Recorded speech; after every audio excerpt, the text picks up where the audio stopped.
This is part 3 of how I would continue working on a long continuous piece and how I would finish it.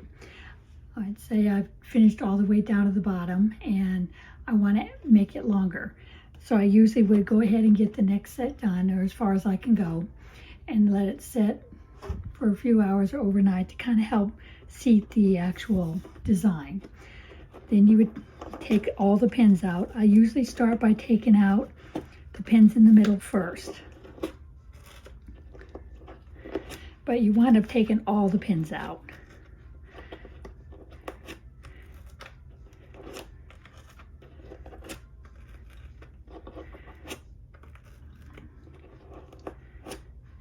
Might as well put some of the pins back in the pin container.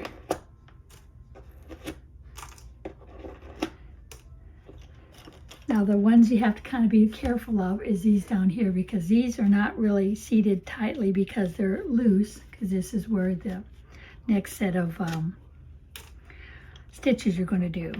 But you still have to take all the pins out anyway. Just take them out carefully because you don't want to move them too much.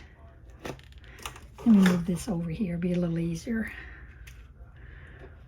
Take them out carefully, especially these outer pins. Take your time, there's no hurry. But this kind of helps them keep their shape when you completely take it off the form. Now these have been done for several days or several hours, depending on how long it took you to actually make this piece to this point. Oh. Now when you go to put it back in, as you move it up, that's when we have to get these out of the way because I'll be moving it up.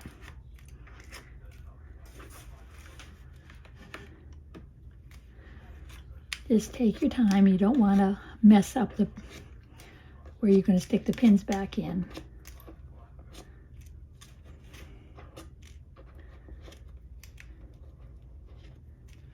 Okay, there, I've got all the pins out. Get these out of the way. I got pins everywhere. I took the last pins out and the whole thing started to slide down. Gotta be careful.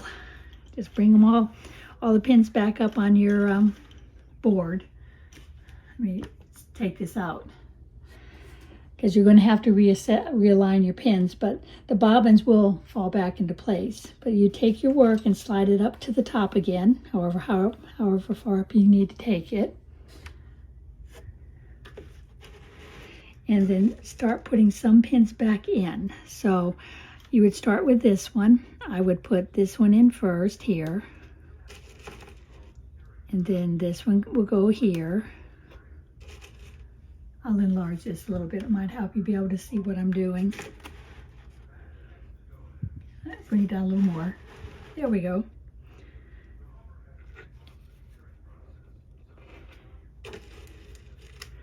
You just make sure you find the hole that it goes in.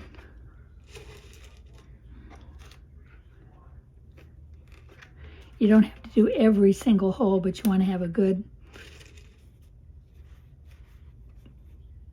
location. Like there's where the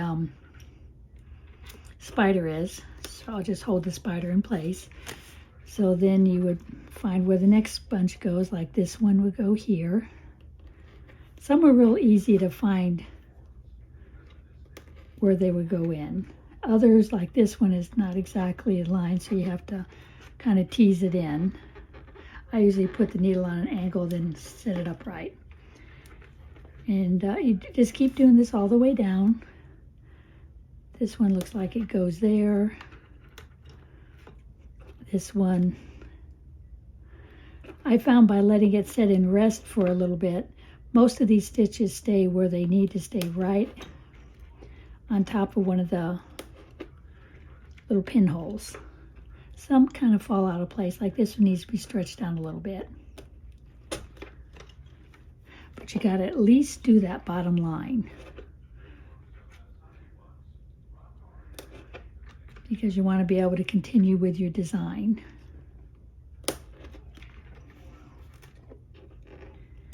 Now the fun begins.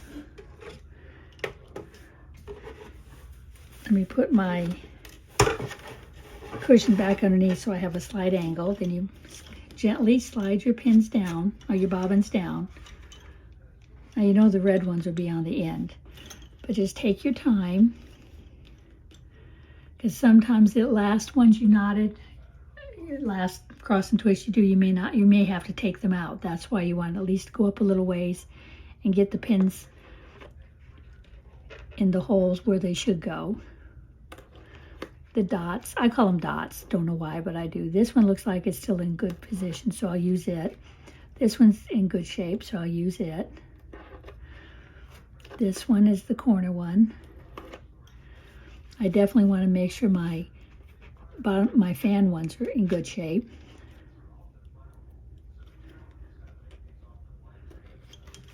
You may have to take one or two out, but it's better to take one or two out so you can continue with your design. I think that one goes there. All right. So I really can't use these here because they're not in the best of position. So I'm going to slowly take those out. You have to kind of take your time. Now, if I had laid my pillow flat before I took the last of those pins out, the whole thing may not have slipped down like it did. But since it did, you see how I'm just following the angles of how the threads are twisted around. You can see which thread is over the top and which thread is underneath. Even if you have to redo a couple of them, it's better to redo a couple than to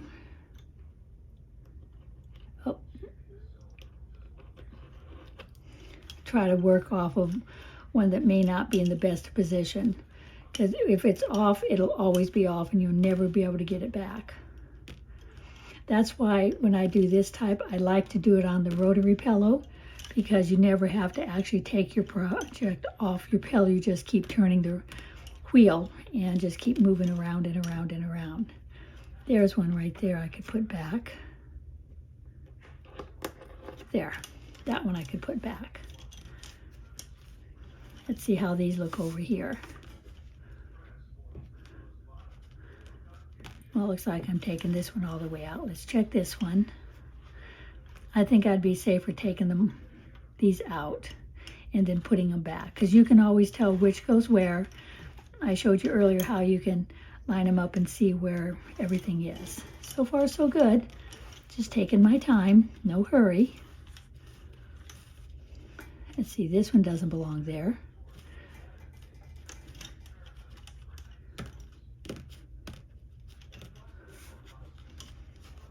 I got a little mess there I got to figure out. This one's in good shape. See, this one I've really messed up good. Okay, let's see about this one's fine. This one's okay. All right, so let's start here. We can do this and we know this one is next. So take this one here and this one here, because you know it forms your X.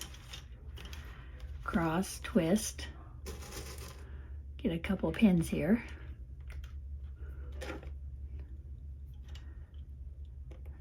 Set a pin, cross, twist. Okay, that one's done. Now we have to do this one. Cross, twist, set a pin, cross, twist. Okay, that one's done.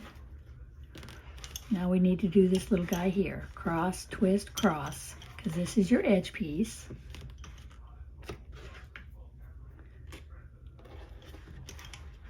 Cross, twist, cross, and your last twist. Okay, so now we know this roll is done. So let's go ahead and set these aside. We're not going to touch these for a while. We're going to go up to the next one. Let me get a few straight pins out.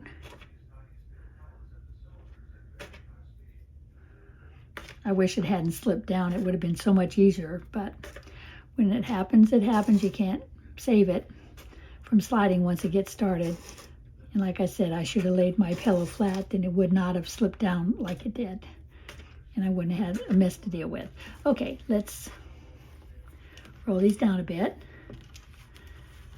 there's the next one, and we know this is here. I just need to put a pin right in the middle of it. There. Looks like I should put a few more pins in. That one goes there. That one goes there. Because it's putting tension on these stitches up here.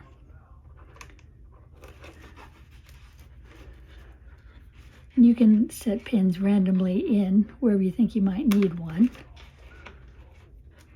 to help hold them in place. The more pins you put in, the more secure it's going to be.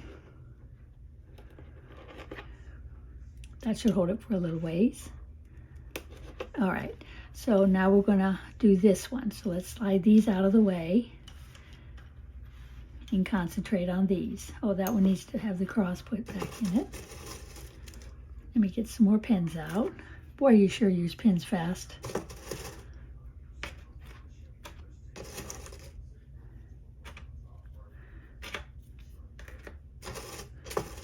I try to leave several on my pillow, but because of the accident I had with it slipping, I took most of them off for safety.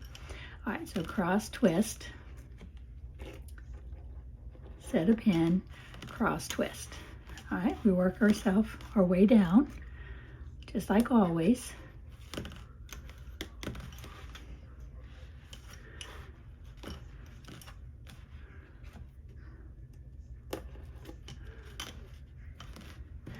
Because each one you get where you want it, the others will fall in place.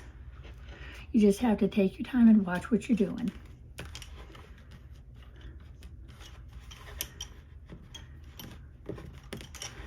There's my edge.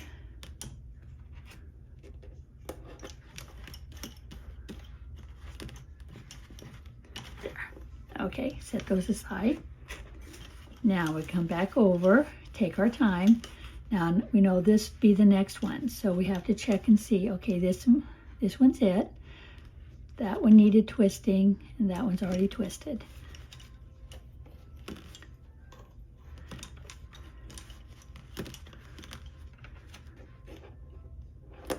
It may not look right up in the area above it, but once you start doing your stitches below it, a lot of the times the threads fall back into place.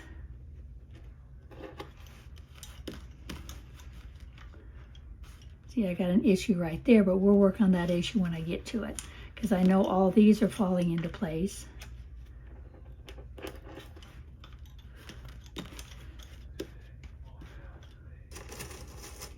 Let me pause the tape and get some more pins out. I have a few now. All right, so let's finish going down this side here. And like I did before, you can always count. I have 1, 2, 3. So I have 1, 2, 3. So I know I have the right amount of bobbins.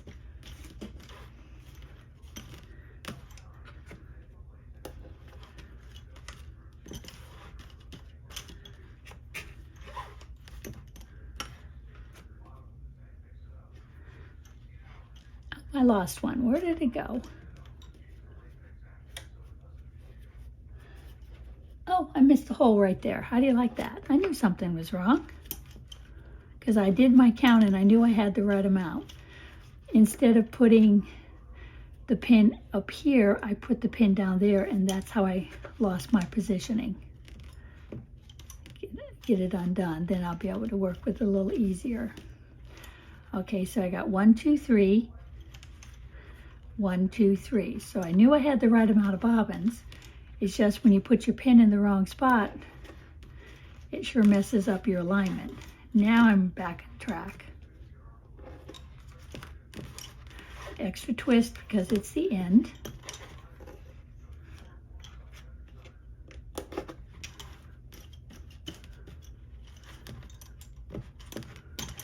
There. Okay, put these out of the way again. Now, go all the way over. Now we got to see what's happening here. We need one right there.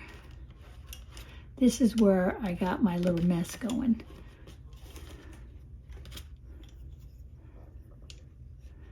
This one looks like it belongs there, and this one belongs there. Maybe this pin is in the wrong situation. So sometimes you have to take it apart a little bit just to find out where everything is at. That one might be my issue. Okay, those are correct, those are correct. These are this one, so this one has to be, these belong here. Aha. See, looky there. That one, that one. Okay, this looks like it belongs here because this one belongs here.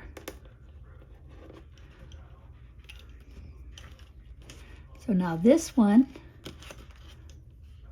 crosses correctly.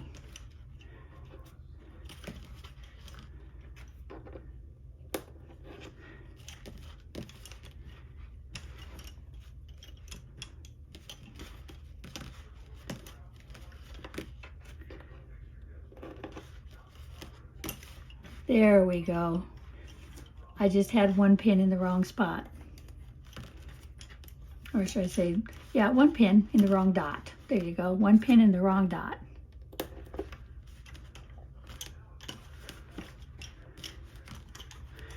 Then after I get this all lined up again, and everything is falling in place, I'll show you how I finish a piece of lace like this. You can't do a tassel like you do on a bookmark like we did in all the previous ones because you're not making a bookmark. And most of the times the end pieces are sewn together in a variety of different ways depending on what you're doing. Or you just finish it off and then use a sewing machine and sew them together. Or you fold them over and make like a hem. It just depends on you and your project as to how you finish it. Now there's several YouTube videos out there showing different ways of finishing depending on what it is that you're making. I'm not going to get into all of those. There's more than plenty of videos already out there. You can check the books. The books will tell you a lot also. Extra twist.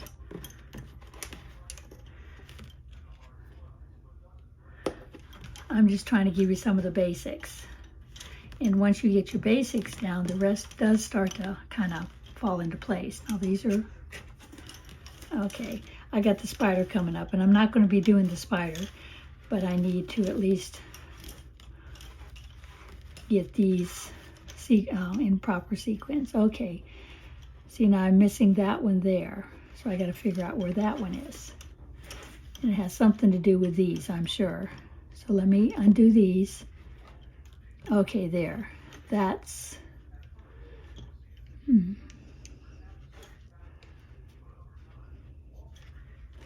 know those are correct.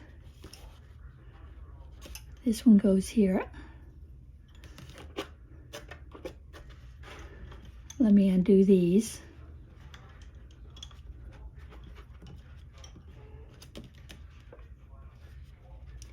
Okay, so this one goes there. This one goes here.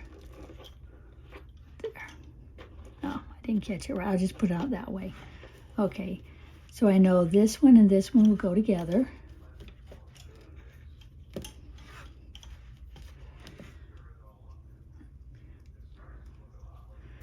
This one's a little short. There. And this one's a little long. Okay. So you would just continue on. So you can see how I've been figuring out how to figure which one goes where. Just slowly crisscross them to see which one matches and which one doesn't match.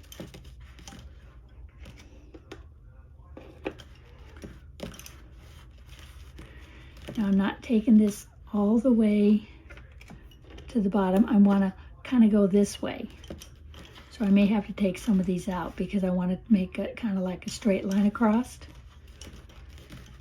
And the spider's kind of in the way to be able to do that.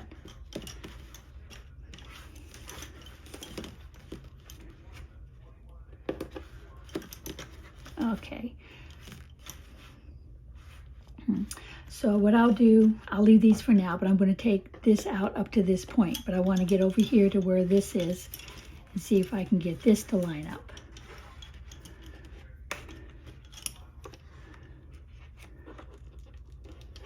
That was that one. And this is the next one right there. I'm pretty sure. Because I definitely want to stop at that point with these.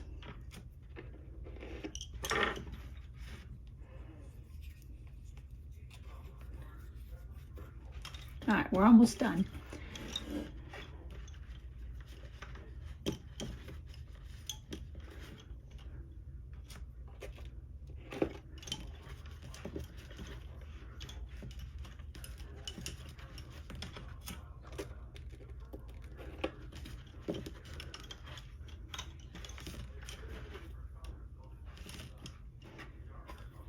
And when your bobbins are not the same length, it sure can make it a challenge to make it work. I need some more straight pins.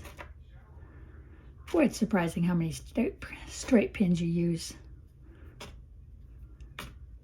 There we go.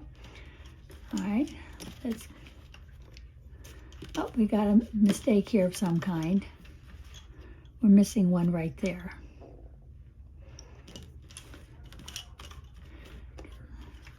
This one actually, yeah, that would go there. No, that one goes here. So I'm missing this one. So it's something that I did in this area. Let me pause the tape and see what I did wrong. Okay, I figured it out. The fan was where the mistake was. So I unwrapped the fan about 2 or 3 rows up, and as soon as I did that, I realized this pin was in the wrong, this pin here was down here instead of up there. So when I moved it up there, now when I set this here, and I finish it out with the twist, and then take this back over this way.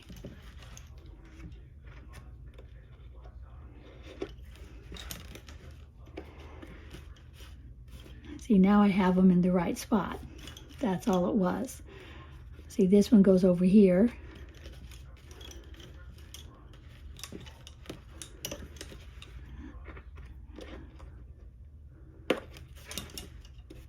Okay, all right, so now let me get these going. So this one goes there, this one goes there. See, now we're lined up. Okay, now they're working. It's just the fan, because when I stuck the pins in, when I redid it, I put the pin in the wrong spot. So once I took it apart, I was able to go back to find out where it was supposed to be. So let's see if I got it right this time.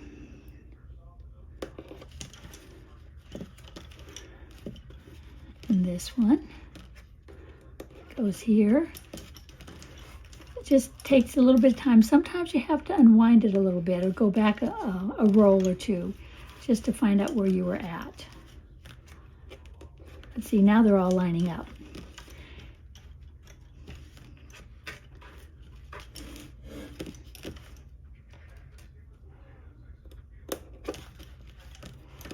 One more, because I'm just taking it to the top of the spider, because I'm not going to do the spider for the finishing. I always try to get it to a spot where it's perfectly straight. Like, it would have been better if I finished it right along here, but I'm just going to finish it there. It doesn't matter where you finish it.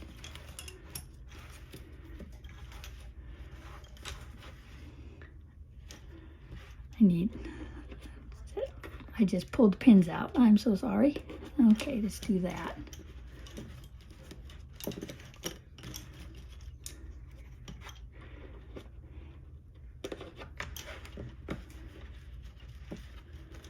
There. All right. Now this will go onto that one. Let's see, where did it go? There. Yeah, I got a little bit of a mess over there, but I'm finishing it so it won't show. When you're on the very edge and you're just finishing up, if one stitch is slightly off, by the time you get it all finished, you'll never see that one little glitch.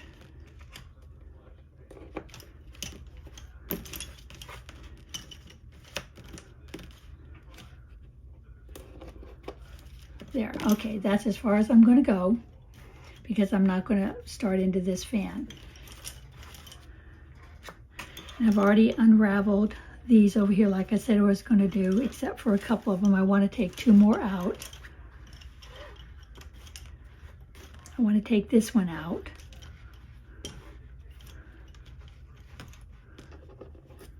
Because I'm trying to get this as, oh, I'm tangling the wrong way. There. See, I want to have them like that. And then these 2, oops, that's in the wrong spot. You can always tell when they're in the wrong spot. These 2 are there.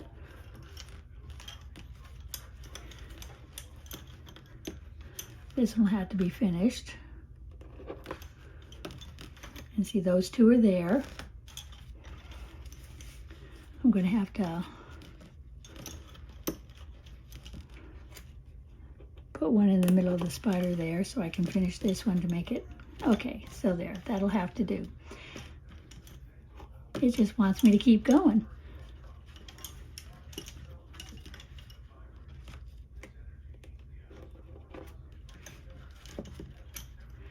It's always easier to work when you've got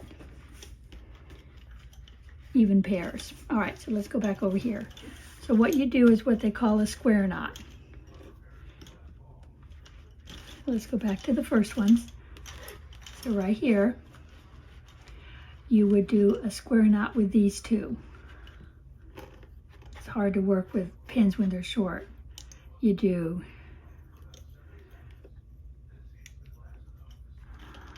right over left, then left over right,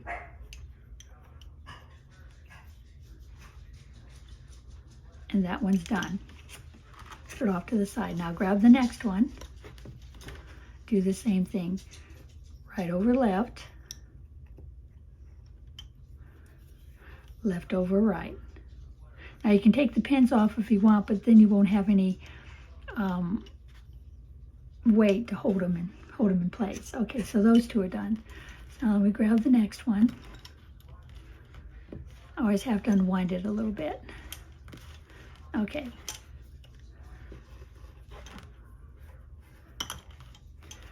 Right over left,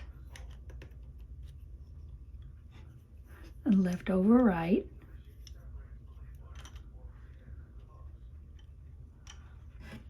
And then you take the next 2.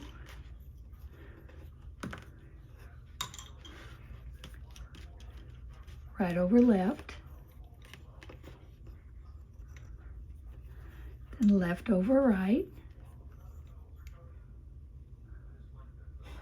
It makes what they call a square knot, and square knot is a great way to keep your thread secured until you do your final finishing, whether you use a sewing machine or hand do it.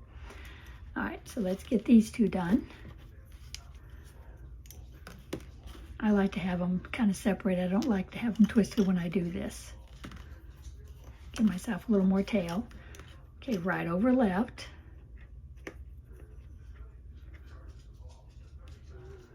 Sometimes it doesn't like to cooperate. There. And then left over right.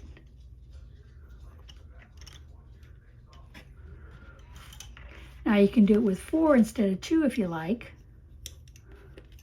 But then you have to hold 4 bobbins in your hand. Sometimes it's more of a challenge to hold 4 bobbins in your hand than it is to hold 2.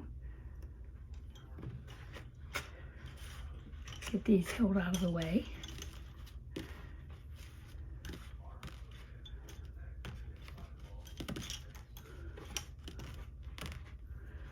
Because like if I decided I want to do all 4 of these bobbins, you'd hold these 2 together and these 2 together and do right over left.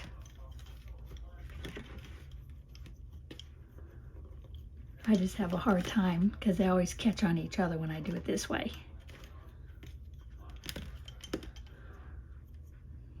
See, I've made a mess already. There. And then you do the 2 left. If I can get my fingers on it, 2 lefts over the right.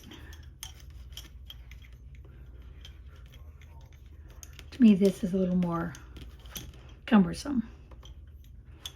That's why I just do individually.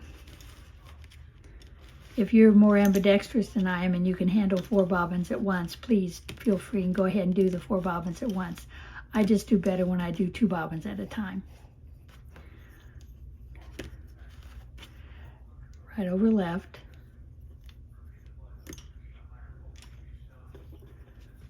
Then left over right. Grab the next 2. Right over left.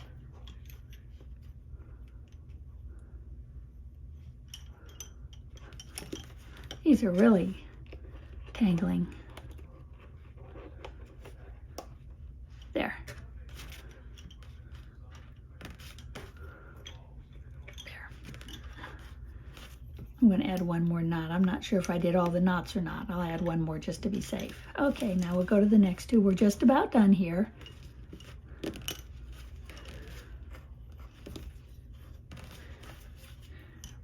Over left.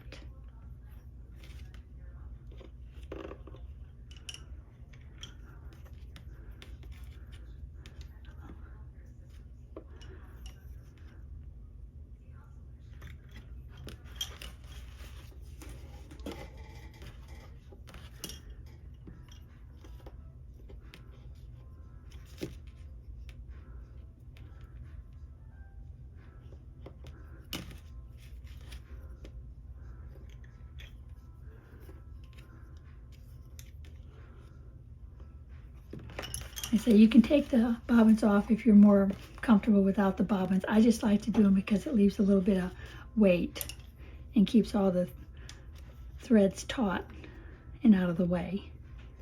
Because after being on a bobbin for a while, you can see they get real twisty and tangly.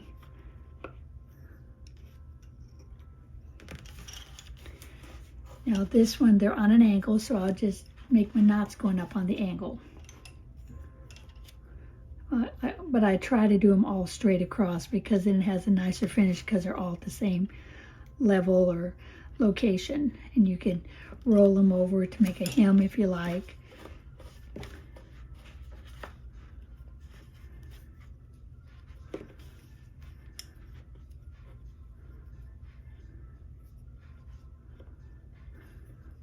Come on, get out of the way. There.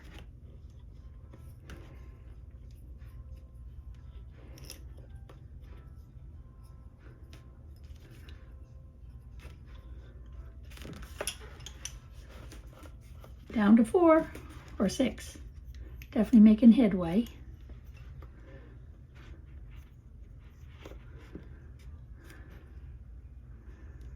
But they do get tangled easy, and if they get to the point they're just too tangled to work with, then you may have to cut the thread. And this one I think I've got it tangled beyond repair, so I'll just cut the thread and do it manually.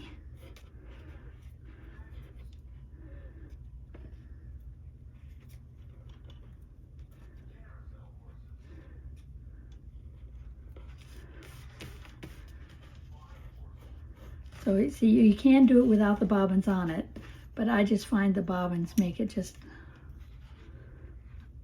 a little easier to see what I'm doing.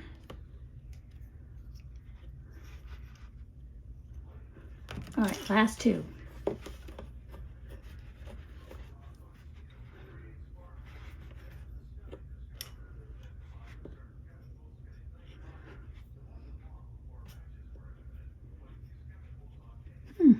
Now I'm going to have trouble with the red one. I don't know where I'm at. How do you like that? It's really got me buffaloed. So I'll just cut this one also. I just hate doing that, but when it doesn't cooperate, you got to do what you got to do. Right over left. And left over right.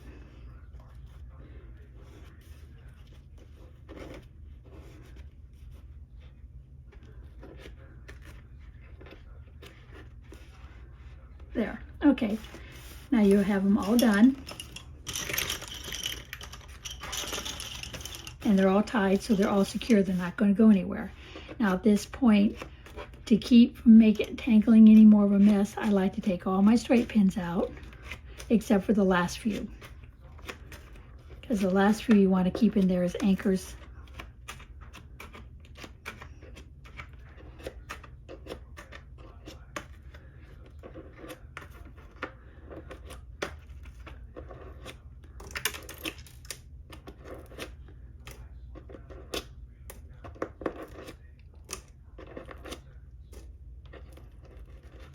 Uh-oh, too many at once. Bad idea.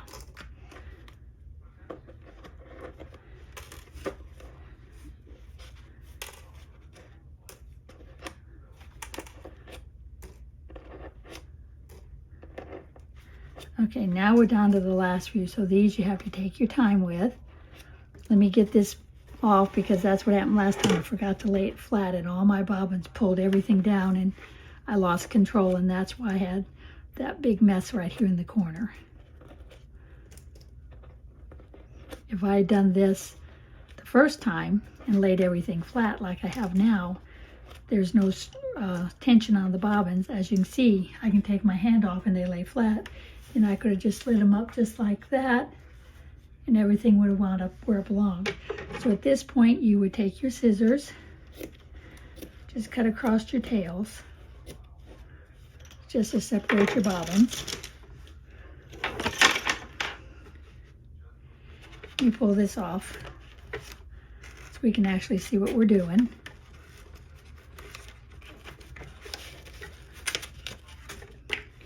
And there's your finished project. Now, normally you would have a very, very, very long piece.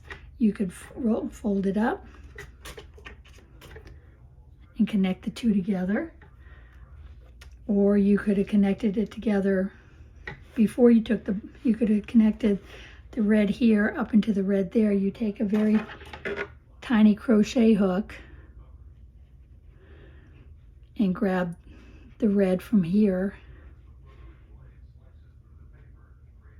I can get my fingers to cooperate.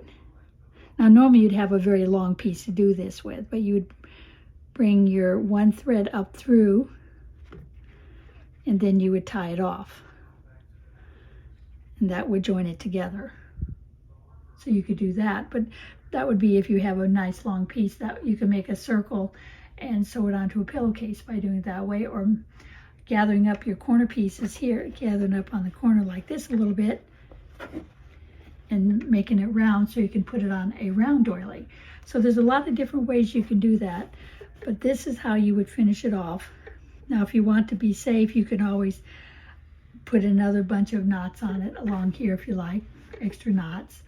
Or you can put a touch of glue just to hold it in place until you sew it together. Or you can fold it in half, take a sewing machine, and sew very tight stitches around here. And then when you turn it right side out, you can trim off all this excess, just like they do when they make sweaters in the industry. That's all they do, is they just sew along the edge and then cut it off, and then you got your reasonable raw edge on the inside of your sweater. But thank you for watching. I hope all these little shortcuts and videos in part 1, 2, and 3 gave you an idea of how you could do different aspects of it. Now there's several other stitches out there that I didn't show you. A lot of them I don't do because I just enjoy playing with it.